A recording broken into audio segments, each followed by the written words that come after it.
नमस्कार। आप सभी लोगों का हार्दिक स्वागत है। मैं दिनेश यादव गुरुवानी कैरियर इंस्टीट्यूट चोमू से आपका स्वागत करता हूं, अभिनंदन करता हूं। आज हम कुछ विशेष चीज़ों को लेके, विशेष मुद्दों को लेके आज आए हैं और आज का ये वीडियो उन सभी कृषि विद्यार्थियों के लिए रामबाण साबित होने वाला है जो विद्यार्थी अभी कक्षा 12 का एग्जाम दे रहे हैं। मैं सबसे पहले आपको बताना चाहता हूं, जयपुर से 30 किलोमीटर की लगभग दूरी पे हमारा इंस्टीट्यूट है और चोमू एक छोटा सा एक कस्बा है जिसमें हमारा गुरुवानी इंस्टीट्यूट है। कक्षा 12 के जो विद्यार्थी हैं वो विद्यार्थी इस वीडियो को गौर से देखें। ये वीडियो आप सब लोगों के लिए बहुत ज्यादा महत्वपूर्ण होने वाला है। विद्यार्थियों, आपको बताना चाहता हूं, आपका एग्जाम बहुत नजदीक है। अब थोड़े दिन बाद में ही आपका कक्षा 12 का जो एग्जाम है वो अभी स्टार्ट होने वाला है। तो आप सभी लोगों को इस समय बहुत ज्यादा संवेदनशील होकर तैयारी करने की जरूरत है क्योंकि एग्जाम का समय है वो बहुत नजदीक आता जा रहा है। मैं सभी विद्यार्थियों से ये संदेश भी देना मैं उनको चाहता हूं कि कक्षा 12 का एग्जाम आपके जीवन में बहुत ज्यादा महत्वाकांक्षा रखता है, बहुत ज्यादा आपसे उम्मीद रखता है। एक्चुअली आप कक्षा 12 का जब एग्जाम देते हैं तो ये बोर्ड का एग्जाम होता है और कक्षा 12 का एग्जाम दिलचस्प इसलिए होता है क्योंकि कक्षा 12 के बाद में आपका एक मार्कशीट तैयार होता है और उस मार्कशीट में आपके नंबर होते हैं, आपके अंक आते हैं। और ये अंक वैसे तो एक कागज के टुकड़े पे आते हैं, लेकिन ये अंक आपके बारे में बहुत कुछ बातें बोलते हैं क्योंकि अंकों में कोई जीव तो नहीं होता, उनमें कोई आत्मा तो नहीं होती, लेकिन उनमें आपके लिए कुछ संदेश छुपे होते हैं।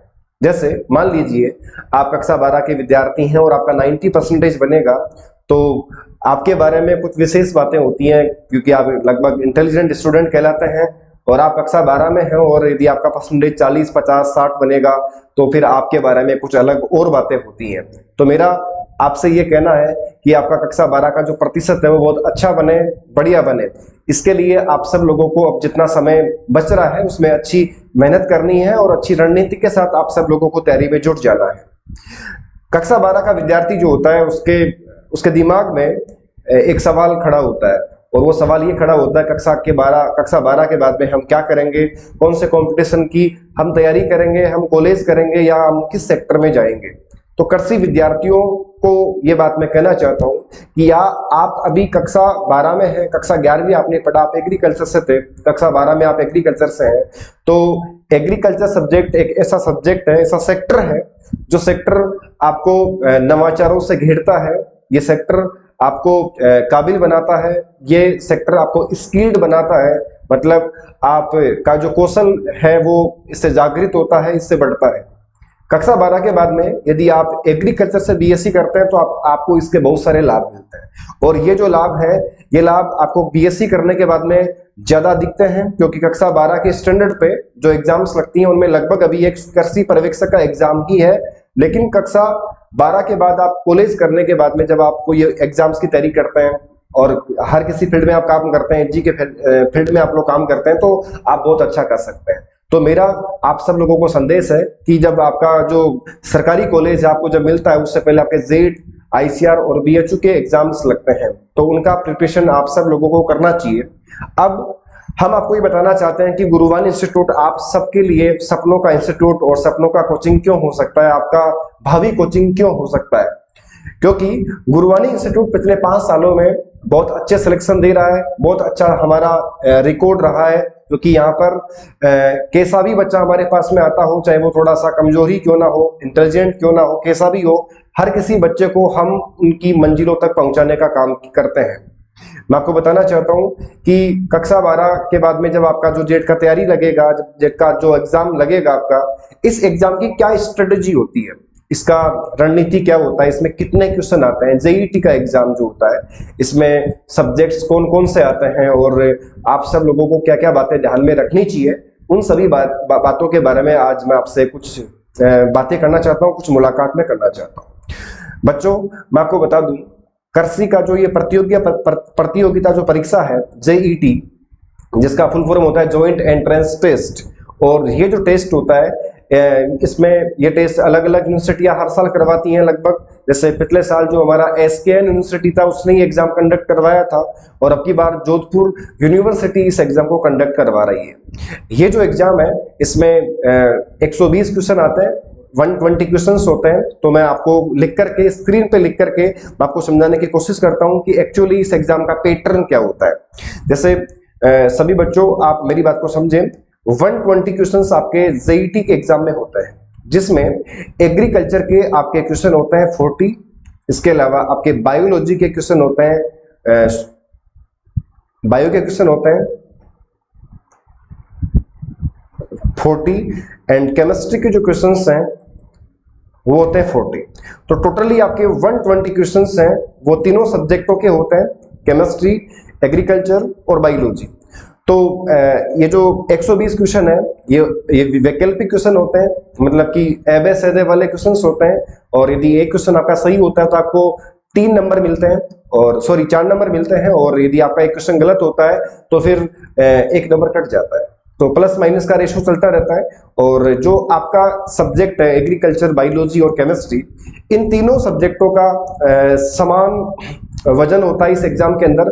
और ये जो एग्जाम है ये बहुत ज्यादा सिंसियर एग्जाम इसलिए हो जाती है क्योंकि इसमें केमिस्ट्री भी है, और जो केमिस्ट्री होता है वो एग्रीकल्चर वाले बच्चों के लिए हल्का सा टिपिकल सब्जेक्ट तो लगता है उनको, लेकिन हमारे इंस्टीट्यूट के लिए, गुरुवानी के लिए केमिस्ट्री कोई खतरनाक सब्जेक्ट नहीं है, कोई बहुत बड़ा पहाड़ी सब्जेक्ट नहीं है, बड़ा सब्जेक्ट नहीं है, क्योंकि हम केमिस्ट्री के बेसिक कॉन्सेप्ट को बहुत अच्छे तरीके से हम पढ़ाते हैं, और केमिस्ट्री में बहुत अच्छे रिजल्ट्स बच्चों को मिलते हैं और अभी तक मिले हैं।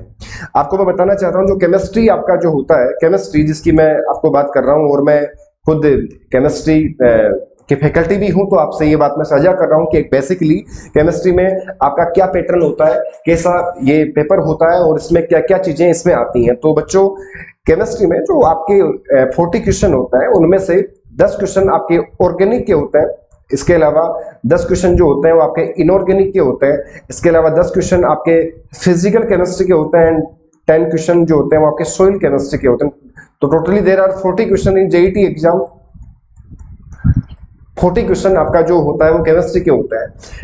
केमिस्ट्री, रसायन विज्ञान, जो एक ऐसा सब्जेक्ट होता है जिसमें कक्षा 12 का बच्चा, कक्षा 11 का बच्चा जितने ज्यादा बेसिक कॉन्सेप्ट पे जाता है तो उस बच्चे को उतना ही ज्यादा लाभ मिलता है। जेईटी का जो पैटर्न है, जेईट का, उसमें जो मतलब केमिस्ट्री का जो विषय है, इस केमिस्ट्री के विषय में आपके फिजिकल, ऑर्गेनिक, इनऑर्गेनिक तीनों का, यदि आप बहुत बेसिक कॉन्सेप्ट पे जाते हैं, चीजों को बहुत बारीकी से यदि आप पढ़ने लग जाते हैं और आपको थोड़ी बहुत बातें समझ में आने लग जाती हैं, तो फिर आपको आफ्टर कोई दिक्कत नहीं होता, कोई समस्या आपको नहीं आता।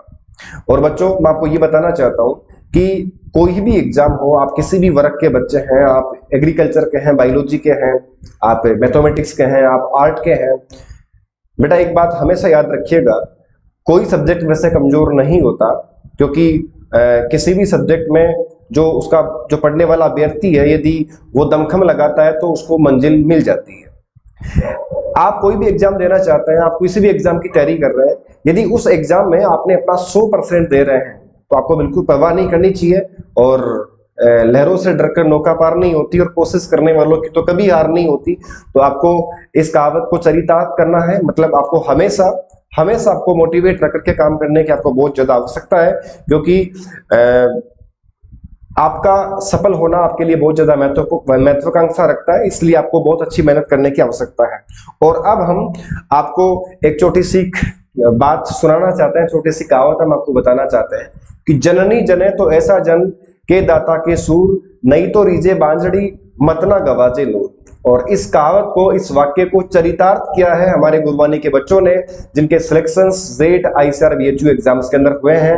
और मैं कुछ ऐसी प्रतिभाएं हैं, ऐसे कुछ लाडले हैं हमारे, ऐसे कुछ स्टूडेंट्स हैं जिनकी आपसे मैं मुलाकात करवाना चाहता हूं, और मैं आज उनको स्टूडियो में लेके आया हूं, आज उनको आपके मोबाइल फोन के स्क्रीन पे लेके आया हूं। और ये बच्चे हैं, सबसे पहला बच्चा हमारा आप स्क्रीन पे देख पा रहे हैं, इसका नाम है श्री राम यादव। और बेटा आप श्री माधोपुर के रहने वाले हैं, दिवराला आपका गांव है, और आपके पिताजी का नाम झाबरमल यादव है, और बहुत अच्छे स्टूडेंट आप हैं, आपका बहुत अच्छा एकेडमिक रिकॉर्ड रहा है। आपने कक्षा 11-12 जोमनेर के एक निजी इंस्टीट्यूट से किया है, और उसके बाद में जेट की तैयारी करने के लिए, आईसीआर की तैयारी करने के लिए ये बच्चा गुरुवानी की दहलीज पे आता है, गुरुवानी में आता है। और गुरुवानी में आने के बाद इस बच्चे को गुरुवानी पे बिलीव होता है, और ये बच्चा बहुत अच्छा काम करता है। और अब इसका सिलेक्शन जो है वो फतेहपुर जो गवर्नमेंट कॉलेज है उसके अंदर हो गया है। इस बच्चे के उज्जवल भविष्य की मैं कामना करता हूं, और ये बच्चा आने वाले दिनों में बहुत अच्छी पोस्ट पे जाए, बहुत अच्छा काम करे, बहुत सुपर डुपर काम करे। और इसके परिवार को बहुत बहुत धन्यवाद, जिस परिवार ने गुरुवाणी पे भरोसा किया, और इस भरोसे का विजय हम सब ने मिलकर किया। आपका बहुत बहुत धन्यवाद, थैंक यू। श्री राम बेटा, आप बहुत अच्छा करें जीवन में, आपके उज्जवल भविष्य की मैं आज इस वीडियो के माध्यम से मनोकामना करता हूं, कामना करता हूं। हम अगली प्रतिभा आपके सामने लेकर आए हैं जिनका नाम है राजवीर यादव, और ये हमारे अचरोल के पास में जैतपुर खिची गांव है, जहां के आप रहने वाले हैं। पापा जी का नाम आपका कानाराम यादव है, और आपका सिलेक्शन भी फतेहपुर जो गवर्नमेंट कॉलेज है एग्रीकल्चर की, उसमें आपका हुआ है। और आप बहुत अच्छे बच्चे हैं, और आप जब हमारे क्लासरूम के G10 बैच में जब थे, तो अक्सर आपसे हमारी जब मुलाकात होती थी, जब हम आपसे बात करते थे, क्वेश्चंस आपको पूछते थे, तो आप उन क्वेश्चनों का उत्तर है वो निडरता के साथ में देते थे। और आपका जो केमिस्ट्री है उसका भी लेवल बहुत बढ़िया था। बेटा आपका बहुत बहुत धन्यवाद, आपको बहुत बहुत बधाई हो। आपका सिलेक्शन है वो फतेहपुर वाली गवर्नमेंट कॉलेज के अंदर हुआ है, और आपके उज्जवल भविष्य की कामना गुरुवाणी इंस्टीट्यूट करता है। अभिभावकों में आपसे भी एक संदेश मैं आपको देना चाहता हूँ कि कभी कभी क्या होता है कि अभिभावक की मंशा होती है कि उसका बच्चा काबिल बने, उसका बच्चा बहुत अच्छा करे, बहुत बेस्ट करे, नाम कमाए, शोहरत कमाए, दौलत कमाए, सब कुछ कमाए। लेकिन कभी कभी हम छोटी छोटी गलतियां कर देते हैं। मैं अभिभावकों से ये कहना चाहता हूँ कि कभी कभी आप बच्चे को एक ऐसी जगह पे छोड़ देते हैं, एक ऐसे परिवेश में आप बच्चे को छोड़ देते हैं जहाँ पे बच्चे की अच्छी परवरिश नहीं होती है, और बच्चा कभी कभी जो अच्छा मार्ग होता है, जो संतुलित मार्ग होता है, उससे भटक जाता है। और उसकी भटकी हुई दौड़ कभी कभी ऐसे हालातों तक बच्चे को ले जाती है जहां उसके बाद में सॉल्यूशन संभव नहीं है, उपाय संभव नहीं है। आप सभी अभिभावकों से मेरा कहना है कि यदि आपका बच्चा कक्षा 10 में अभी है, अभी 10th की एग्जाम दे रहा है, तो आइए हमारे साथ में, हम करेंगे आपके बच्चे को काबिल बनाएंगे, उसकी अच्छी परवरिश करेंगे। हॉस्टल फैसिलिटीज हमारे पास में है, और हमारी जो टीम गुरुवाणी है वो बच्चों के साथ दिन रात अच्छी मेहनत करती है, बहुत अच्छा वर्क हम करते हैं।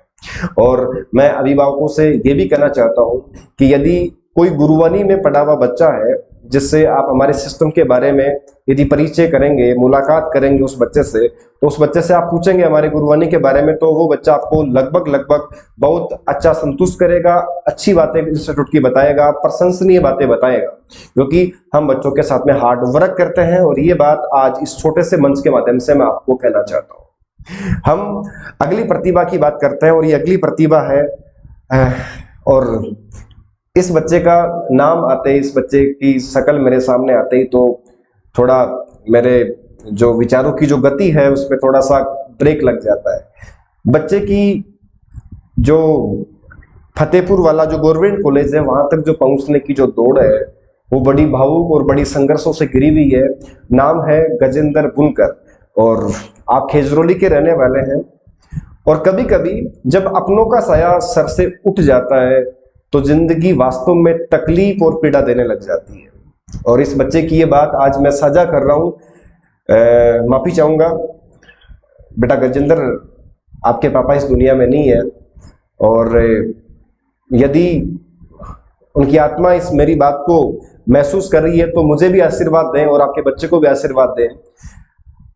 आपके दादाजी हमारे पास में आए थे, और आपके दादाजी जब हमारे पास में आए थे तो उनके ये वर्ड थे कि सर बिना बाप का बच्चा है, और जब ये बच्चा सफल हो जाएगा तो इसका भला हो जाएगा, मेरा भी भला हो जाएगा, बुढ़ापे में मैं भी इसकी खुशियां देख पाऊंगा और इसको मैं काबिल कर पाऊंगा। आपके दादाजी राजकीय सेवाओं से सेवानिवृत्त है, और वो एक कंपाउंडर के पोस्ट से रिटायर्ड हुए हैं, और खेजरोली गांव में एक छोटा सा जो कस्बा है, जो गांव है, उसमें आपका घर है, और मैं आपके घर कई बार गया हूँ।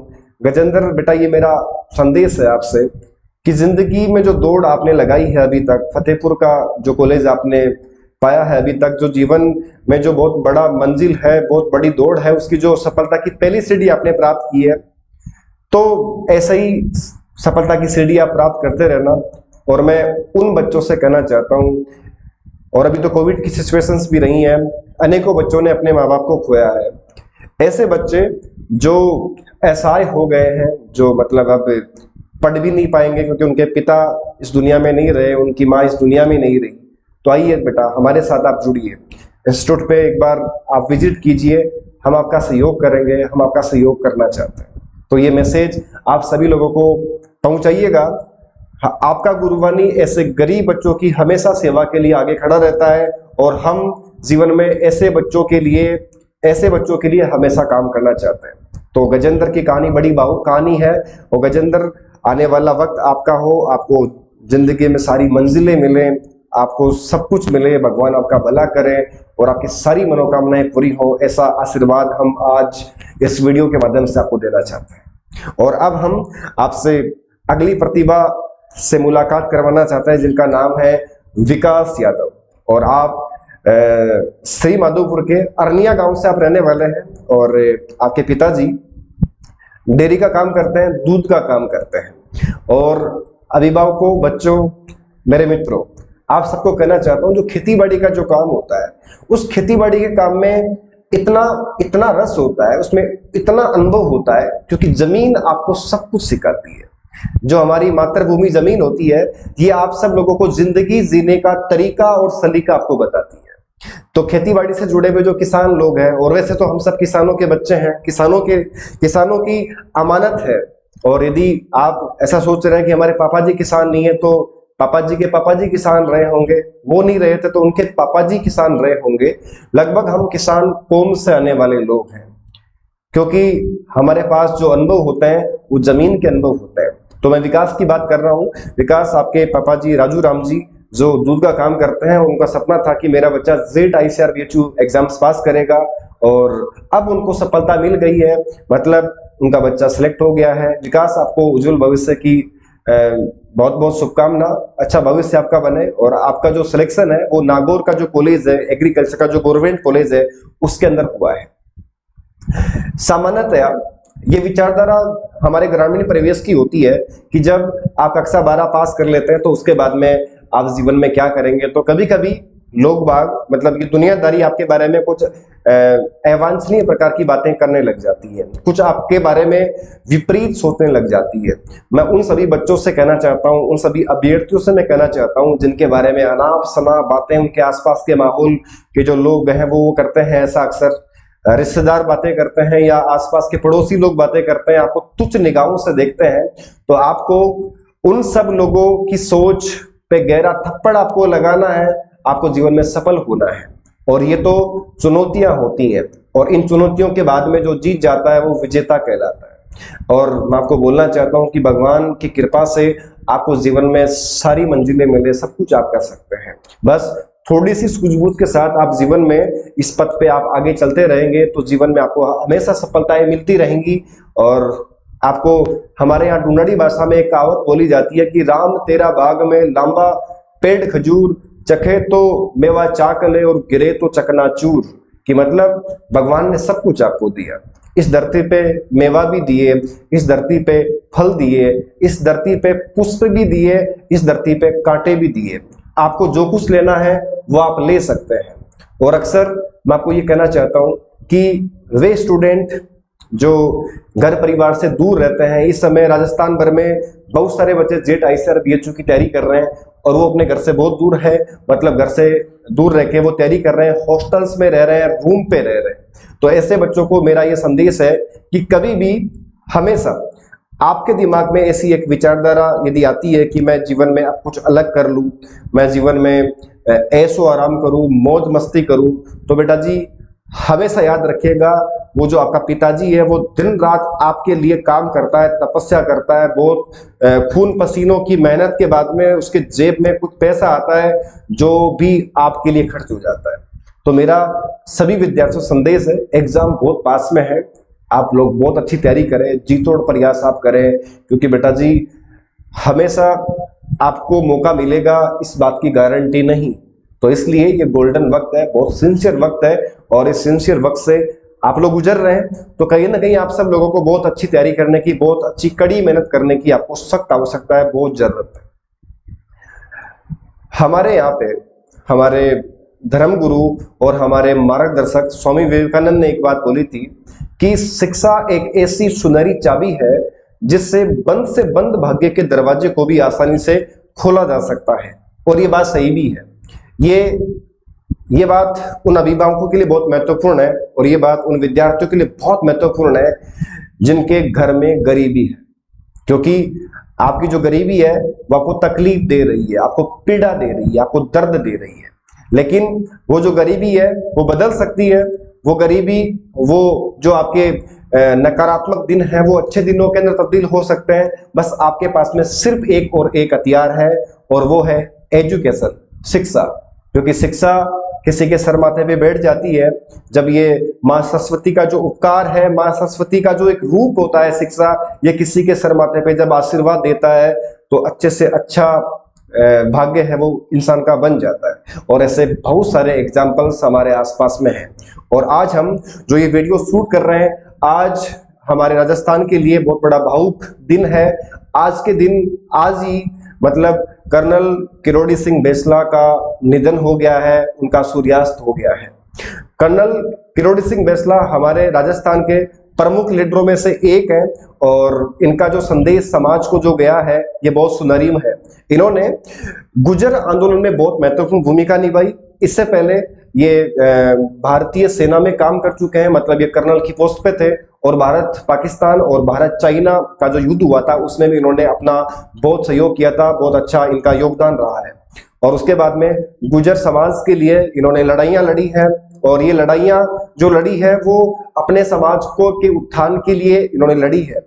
और आज मैं कुछ छोटी सी बातें इनके जीवन की मैं आज लेके आया हूँ स्टूडियो में, और ये बातें बहुत महत्वपूर्ण हैं और बड़ी भावुक बातें हैं जो आज हम सब लोगों को मोटिवेट करती है, मार्गदर्शित करती है।